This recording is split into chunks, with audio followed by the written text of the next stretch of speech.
Тышқан мен жылан ертегісі. Ертеде бір тышқан тамақ іздеп ініне қайтып келсе, онда бір жылан ұйықтап жатыр екен. Тышқан мұнан жаман қорқып, қуып шығаруға дәті батпай, ақыл сұрай өзінің қайғысымен бөлісіп, көршілеріне барады. Оның көршілері ақылды тышқандар жиылып отырып кеңесін айтыпты. Сен ол інді тастап, енді басқа ін қазып ал. Жылан сенің ініңді тартып алғаны әділдік емес. Бірақ оған жасар еш шайламыз жоқ.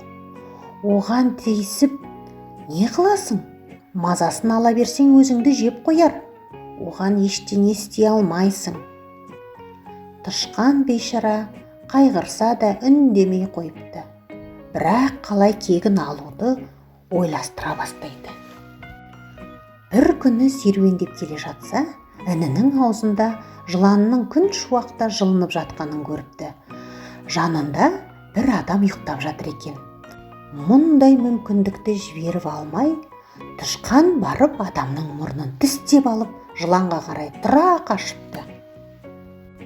Ол адам шошып оянып тышқанды тұра қуады. Қараса алдында жатқан жыланды көреді. Тышқаннан жыланның зияны көбірек болған соң, ол кісі жыланды өлтіруге алданып қалады да, тышқан қашып кетеді. Әлгі адам жыланды өлтіріп кетіп қалады. Сөйтіп кегі қайтқан тышқан өз ініне келіп тұрады. Соңы. Ертегі ұнаса, достарыңмен бөлісіп, бірге тыңдаңдар. Арнаға тіркелуді ұмытпаңдар.